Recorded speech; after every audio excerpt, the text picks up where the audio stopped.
that Allah chose a nation since the time of Musa alayhi salam. He chose a nation to be the carriers of His word. That was the sons of Israel. He chose them and He gave them His book, At-Tawrat.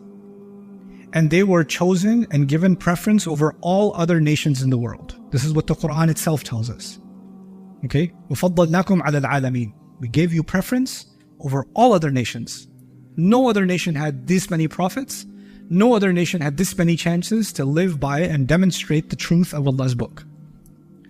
Over time, not all the Israelites, but a group among them developed a certain kind of superiority complex.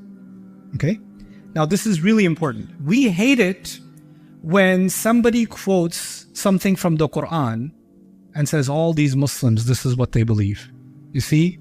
It says, like some of our, back home, these Muslims, look at what it says in their Quran. It says, kill them wherever you find them. This is what they believe. They want to kill you wherever they find you. It says it right here in your book. We hate that because we know you're taking it out of context. You don't know what that means. And you could have just asked one of us, but you would rather quote something out of place, and then we get really offended. We shouldn't do that to their books because we hate it ourselves. We shouldn't take one quote from the Bible here, one quote from the Bible saying, look at what these people believe. Look at what's in their book. Look at how... No, that's not fair. That's not fair. And when some Muslims do something bad, and they say all Muslims are like this, we hate it. But if some Jews or some Christians do something wrong, and we take the some and say what? All Christians are like this. We hate it. Is that justice? Is that fair? Is that a double standard? We should be people of justice. The Qur'an is actually extremely just in the way it deals with the Christians and the Jews. And our relationship with the Jews and our relationship with the Christians is very interesting in the Qur'an. It's not one relationship, it's multiple relationships. It's not one relationship. On the one hand, one of the audiences of the Qur'an are the rabbis and the priests. That's one specific audience. They're called Ahlul Kitab in the Qur'an. Allah talks to them and says what? Ahlul Kitab. And that's referring not to all Christians and all Jews. Who's it referring to? The rabbis and the priests. Our religion, the book, targeted the most knowledgeable people in their religion and had a conversation with them. That's number one. Another audience in the Qur'an is the historical Jews and the historical Christians, some of them who made some very serious mistakes. And he criticizes the some of them that made very serious mistakes. By the way, in Islamic history since the Prophet ﷺ, are there some Muslims and Muslim nations and governments that made very serious mistakes? Yeah. Now, what we like to do when we talk about Islamic history, we talk about Salah ad-Din. Like, we talk about Rasul ﷺ, Abu Bakr, Umar, Uthman, Ali radiallahu anhu. Okay, golden years, fast forward. Salah ad-Din, fast forward right now. And all the chapters of Islamic history that are not so glorious, where we did not so nice things, where we may have committed some part of genocide, or we may have colluded and done something wrong, we kind of skip those chapters and say, the Ummah was so powerful, was so beautiful, I have to get the Ummah back. And you're like, yes, Ummah. Even though you don't. Well, can you tell me the history of the Ummah in the last 200 years, 300, 400, 500, 600, 700, 800 years? Can you tell me? Can you tell me what the rule was like? Can you tell me what, No, but overall we were good. Overall, they were bad. Overall, we were good. You know what that is? That's delusional thinking. And that's dishonesty. That's intellectual dishonesty. The Israelites had an issue. Some of them. They looked at their history and only focused on the good parts. Oh, look, we are the people of Ibrahim. We're the people of Musa. We're the people of this. We're the people of this. Allah spoke to us on the mountain. We're so special because of this reason, this reason, this reason, this reason. And what did they skip? The embarrassing parts of their history. They skipped those parts. Not all of them did this, but some of them did this. By the way, does that sound like a familiar disease? The Muslims have selective citation of history? Did we develop our psychology based on selective chapters of history? Yeah. Why is the Prophet telling us you're going to become like them? Same. And then what does Allah do in the Qur'an? Especially in Surah Al-Baqarah. He highlights a part of their history that they don't like to talk about. He highlighted the ugly chapters of Israelite history. And then even said, وَيَعْفُ عَنْ كَثِيرٍ. And by the way, there's a lot that I'm skipping. There's a lot more, but this should be enough for you to get the point. There's a lot more dirty laundry. But why was Allah doing this? It was not to humiliate the Israelites. It was actually to teach Muslims something. Which is what?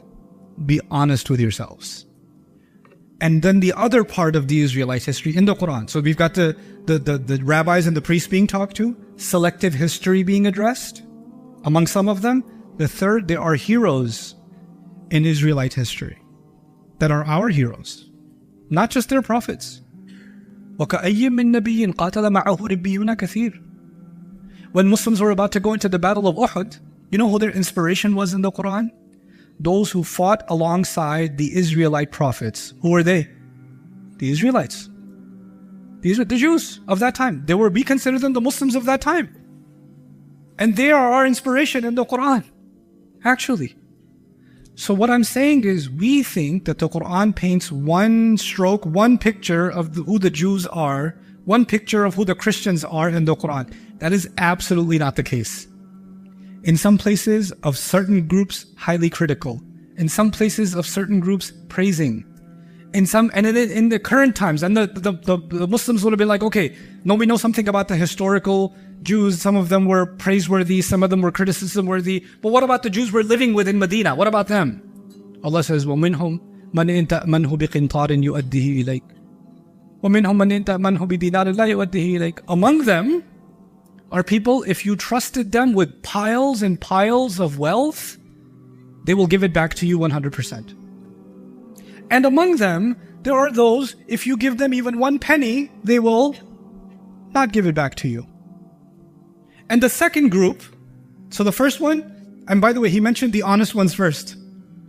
He prioritized the honest ones. He even said about them, وَمَا يَفْعَلُوا مِنْ خَيْرٍ فَلَنْ يُكْفَرُوهُ. The good deeds they do, they will not be denied of them. Huh? This is Quran? This is Quran? And then he said, and the ones that will not even give you back 1 penny, he said one thing about them. He said, ذَلِكَ بِأَنَّهُمْ قَالُوا لَيْسَ عَلَيْنَا فِي الْأُمِّيِّينَ سَبِيلٌ. That's because they said, when it comes to the al-Ummiyin, you heard the word? Al-Ummiyin? لَيْسَ عَلَيْنَا فِي الْأُمِّيِّينَ سَبِيلٌ. When it comes to these uneducated people, these unblessed people, we don't owe them anything. So among them, an extreme group came. Not all of them, but an extreme group came within them. And what beliefs did they develop? They developed a belief that if you steal from, they considered the rest of the world impure. Najas. Okay, the ones that were pure are the Israelites, everybody else is najas. And since they're najas, if a najas steals from me, if an impure one steals from me, they better pay me back. But if I steal from them, I don't have to pay them back. And they developed that mentality. And the Quran came and what? Attacked that mentality. Those are the ones that can't be trusted. Now, fast forward. I'm in Europe. Fun place. In a country that shall not be named. And I met a brother. I was like, mashallah, I have 1 son. His name is Muhammad. I was like, beautiful name. I was like, yeah, but I told the government I have 4 sons and I spelled Muhammad M-U-H-A, M-O-H-A, M-O-U-H-A, with a double M, with a single M. And I get benefits for 4 sons. I collect 4 checks from the kuffar. MashaAllah. I don't even pay rent. Alhamdulillah. I was like, oh. لَيْسَ عَلَيْنَا فِي الْأُمِّيِّينَ سَبِيلٌ. I've heard this. I've seen this before.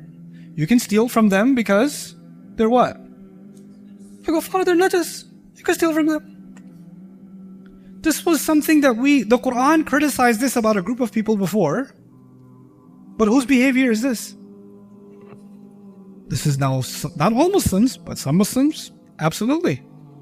Absolutely their behavior.